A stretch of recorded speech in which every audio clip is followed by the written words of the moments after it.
Okay, dear student, let us see what is there in this question. Magnesium-27 nuclei this decay by beta minus decay to form a nuclei of aluminium. Okay, beta minus.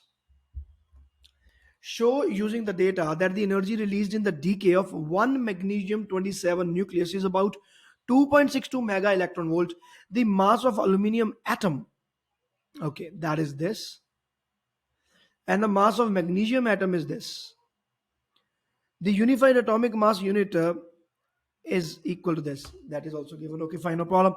So this should be about the nuclei, by the way, I believe, but they're considering atoms. Okay, no problem. We will consider it. So overall, we have to select how much energy is released. So we know that the binding energy is actually given by delta m into c square. That is the binding energy. This formula is very tempting. So people think that first of all, we will find the mass here and then we will convert it into kgs and then we will multiply by 3 into 10 to the power 8 square. You would be getting answer in joule and then we will convert it into mega electron volt. So that is the longest ever path that we can ever have, and we are not going to reach the destination with that path. So this is tricky here. What we usually do is this is given to us. Now what the hell is this? Try to understand. Unified atomic mass, this means that if 1 AMU is the mass there and 1 AMU is converted into energy, 1 AMU is converted into energy, so that will be giving you 931.5 mega electron volt of the energy. This energy will be released, 931 mega. So how do we write it? Now this is another fancy way of writing the same thing. Like 1 AMU is equivalent to 931.5 mega electron volt. So there is not equal. I have not used this equal sign, but I can use this equal sign if I use this formula, like the equal to. If I use this unit, C minus 2. So this is another way of writing the same thing. So this C square is kind of MC square. So it should be here.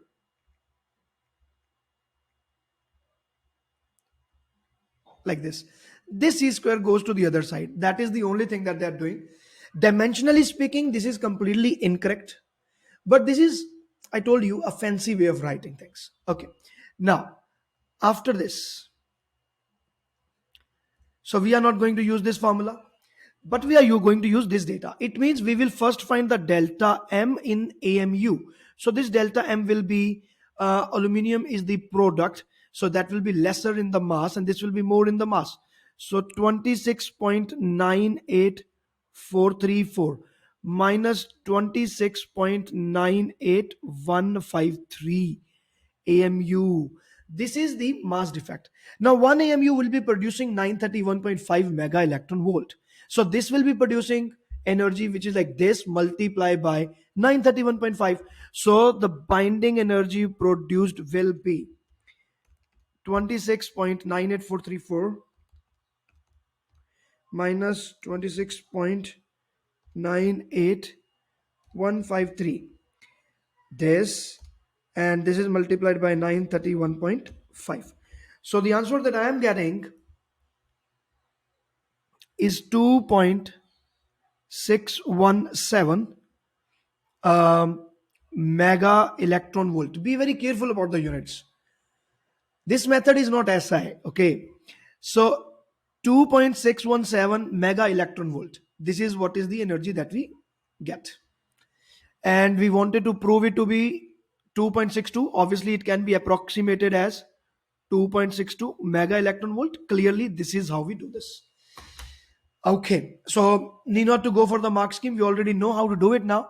Let us now move to the next question. Magnesium-27 nucleus can decay by one of the two routes. 70% of the beta particles are emitted with maximum kinetic energy. So they're talking about the beta particle, and this is the maximum kinetic energy accompanied with gamma photon of this.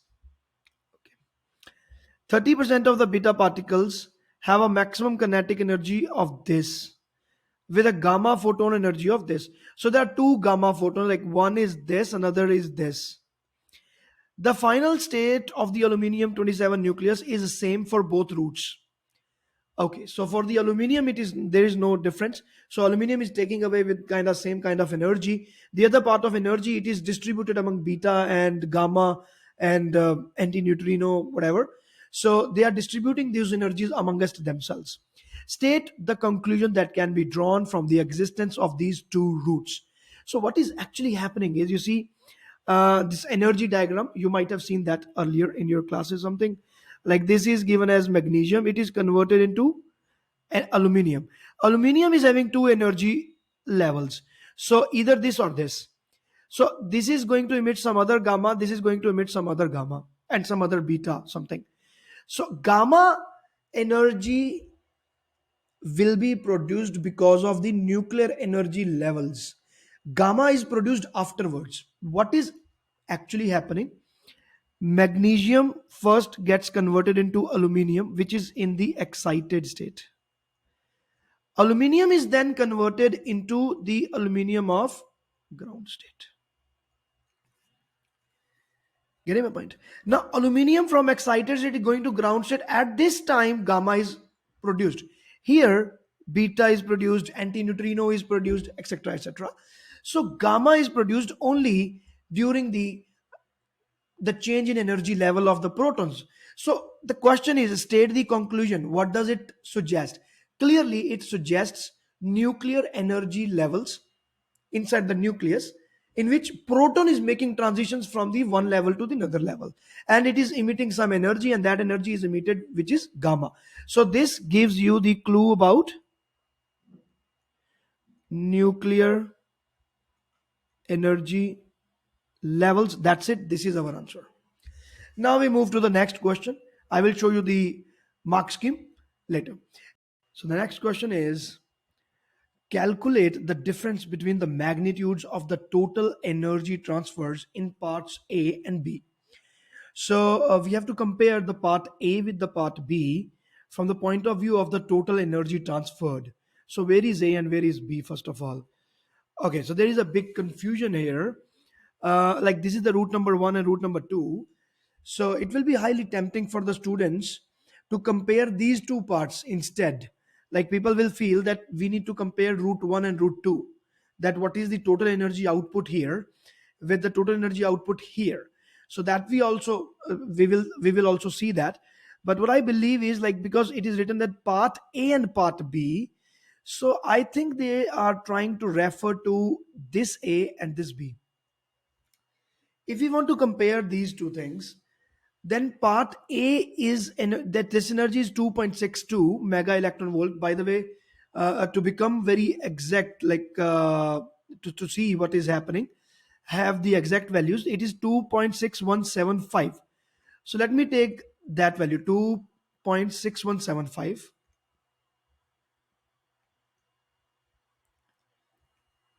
So this is the energy that is released in part A. Let us now see what is the energy that is released in part B. So that will be the sum total of this. Let me show you. Now this says that in, in some other reaction, like in B, what is happening? 70% of the total disintegrations are following this route, and the rest 30% of the disintegrations are following this route. But in the total, that is 100% of the material that is getting disintegrated. So we have to first find, like, what is the total energy released here. So this 70% will be releasing this and this, and the rest 30% will be releasing this and this. So first of all, let's see how much is this energy released. So I would be using a calculator here, and you can use your own calculator to see what is the value that is coming here. 1.76656, and I'm adding 84376. So I am getting the value of 2.61032. And what about these two values? Let's see. 1.59587 plus, yes, again I'm getting the same value, that is 2.61032. Yes, exactly the same values. It means that what is happening, like, out of 100% of your material, 70% is giving different kind of kinetic energy to beta, and this is giving different kind of kinetic energy to beta, but overall the total energy released in both of the cases is coming out to be the same. So that doesn't matter whether you're talking about the root 1 or root 2. If you're talking about case B, this is the energy that is released, and this is the energy that was released in part A. So what is the difference between these two? So my answer will be 2.6175 minus 2.61032. That should be the correct answer. And so the answer will be,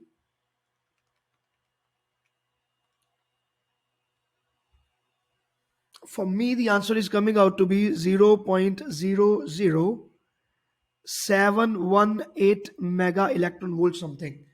Let us see the mark scheme if they are also getting the same thing. If my assumption that they want to compare A and B is correct, then it will be this. Because these two are definitely coming out to be equal to each other. So there is no comparison there. So answer will be 0. I believe it should be A and B. Let's see, 0.71. So the answer is this minus this plus this, exactly 0.007195 mega electron volt. So this is the total energy, like this is the difference between the first part and the second part. Now, the next question should be, why is the difference coming? Let's see. Explain how the difference in the part B2 arises. Yes, I was expecting that. And let me explain you this thing now. Listen to this explanation. What is happening here is, like in this case, when we found the mass defect and we multiplied it by the energy equivalent, so we found the energy to be this much. This is the total energy that is released in this nuclear reaction. And what is happening here? You see, this is the magnesium. Mass number is 27, atomic number 12. When beta is released, aluminium is created, mass number 27, but the atomic number becomes 13. Plus, electron is there, plus antineutrino is there, and after that, this aluminium atom is basically in the excited state. It is now reducing into the ground state. So when it will be coming into ground state, gamma will be released. So this is the complete nuclear reaction that is happening, and the energy that we found here, 2.62 mega electron volt, it is the total energy that is released, whether it was given to beta particle or it was given to antineutrino or it was given to gamma, whatever. But this is the total energy that was released. So this is what is the part A. But in part B, what is given? The maximum kinetic energy of beta and gamma, and that even maximum value is given. Okay, so this value, energy of beta is given and energy of gamma is given, but the energy of antineutrino is not given at all. They are not even talking about it. Now that is the problem, that is the difference between A and B, that in A they are considering all the energies, but in B they are not considering the antineutrino. So we have to compare it. So we will say that, okay, fine. So there has to be another particle which is antineutrino. The rest of the energy is taken up by antineutrino, and that is why the total energy which is given here, that is not equal to the total energy of the part A, because part A includes the total energy which is given to the antineutrino also. That is the thing. So our reasoning here for the part 3, explain how the difference in part B arises, will be that it is because of the third particle which is antineutrino. Some energy will be taken up by that. Let's see the mark scheme. Another particle that is antineutrino is emitted, that accounts for the rest of the mass or the energy. Fine, let us now go to the other question. Small amount of magnesium in a material can be detected by firing neutrons at magnesium-26 nuclei. So there was a, like what they want to say is that there is some material, magnesium is there, but if they are bombarded with neutrons, the magnesium can be converted into magnesium-26 nuclei, which becomes radioactive. This process is called irradiation. Magnesium-27 is formed because of irradiation, the products of beta particle emission. Now it means that once magnesium-27 is created in the sample, it will start the radioactive reaction. So beta minus decay will start taking place. Emissions are observed as the magnesium 27 decays into aluminium 27. The reaction is the same that we have seen in the earlier part. The smallest mass of magnesium that can be detected by this technique is 1.1 into 10 raised to power negative 8 kgs. Show that the smallest number of magnesium atoms that can be detected is given with this. See, at this point, let me have this opportunity to explain that this is how the examiner tries to confuse the students. All of this statement, they talk about irradiation, they talk about so many things, they are not even required for the question number one. So once the student starts reading this question, by the time the question is asked to the student is like is full with the information, and you are not able to gather that much of the information. So one of my advices also is this, that you can read the question without reading statement, and in many cases you would be able to understand, like, okay, fine, I know how to do this question, then why the hell this statement is given there? Then you can, you know, read the statement later. This is a good technique to follow. But anyways, in this question, let us come back to this question now. So the mass is given, so we will first of all find the number of moles of the magnesium. So number of mole will be the mass in grams. So mass in grams is 1.1 10 raised to the power negative 18 kgs. That has to be converted into grams, divided by the molar mass of the magnesium, which is 27. So this is the number of moles. Now this, we want to find the number of atoms. So clearly n is equal to n into Na. So this value,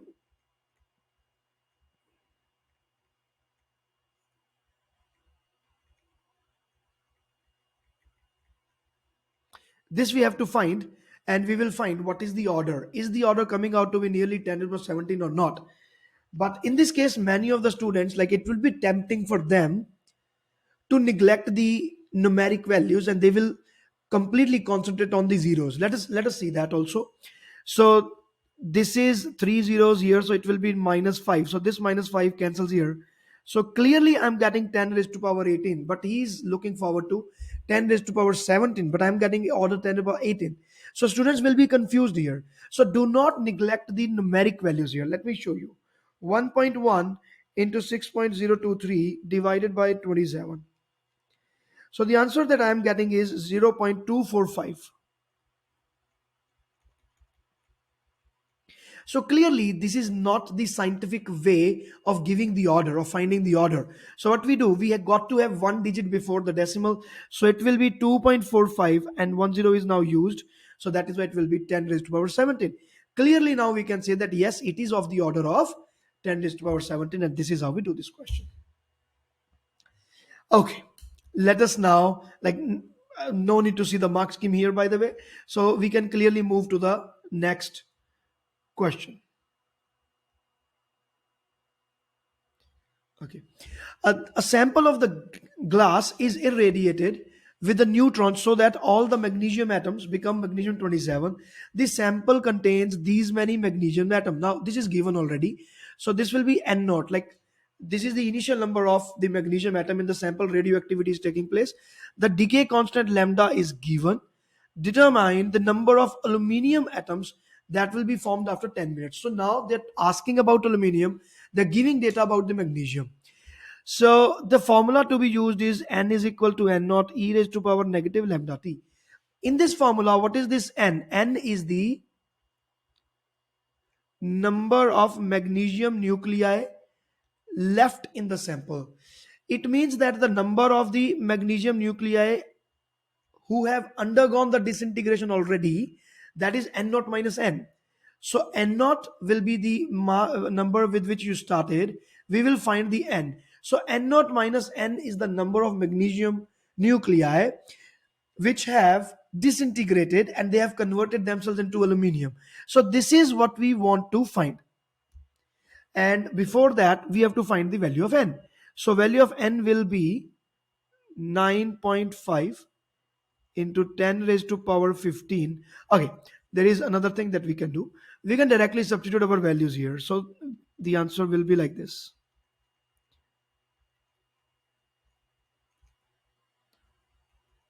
N naught can be taken common like this. So this value will be, now this is the answer. So now we will substitute the values. 9.5. Wavelength is given, sorry, decay constant is given, and the time is given 10 minutes. So 1 minute is having 60 seconds. Oh, it's a very big question, I must say, and a lot of calculation is required. Okay, so I will not be calculating this thing. We will see if they are doing the same thing in the mark scheme, which they will be, I believe. Anyways, let's see. Okay, there is one more question left. Oh, okay, so N10, first of all, we will find what is the number of the nuclei of magnesium left after 10 minutes. So that is this. And then this, and we would be subtracting it from the total number initially. So this will be our final answer. Exactly the same thing is done in the mark scheme. So now let us go for the last question for this question. Let's see. Estimate in W, that is watt. Estimate in watt the average rate at which energy is transferred by the decay of magnesium 27 during the 10 minutes after irradiation ends. Irradiation ends means that now the sample is ready and now the radioactivity will start. So radioactivity will start after the irradiation, isn't it? So estimate the power that was, like, the energy that is produced. So in 10 minutes we will, first of all, we now know how much of the disintegrations are taking place. So let me see that from here. So you see, this is the answer, 4.93 10 raised to power 15.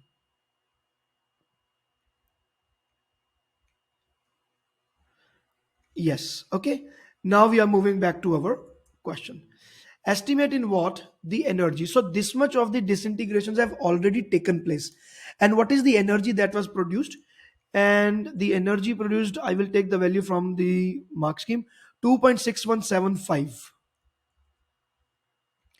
So 2.6175 mega electron volt. This much is the energy which is released in one fusion, sorry, one disintegration. These many disintegrations have taken place in 10 minutes. So the total energy released will be the product of the two.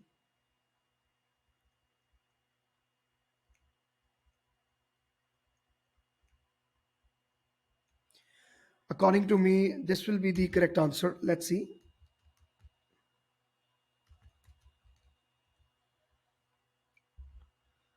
Okay, so I am getting 12.90 into 10 raised to power 15 mega electron volt. This can be taken as 1.29 into 10 raised to power 16 mega electron volt. This will be the correct answer. Let's see if they have done the same thing. 1.29 10 raised to power 16. Oh, in watt. Sorry. So we have to convert this into watt. So 1.29 10 raised to power 16. And this is definitely per second. Uh, 10 minutes. Yeah, this is, these many collisions have taken place. So this is the energy. This is the total energy produced. So we have to divide by time. Oh, it's very long.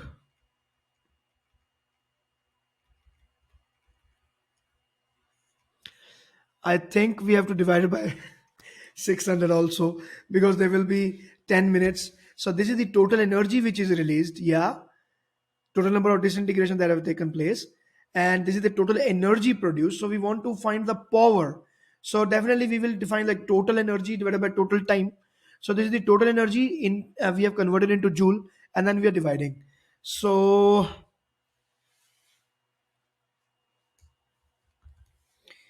okay, let's see, into 15 into 10 raised to power 6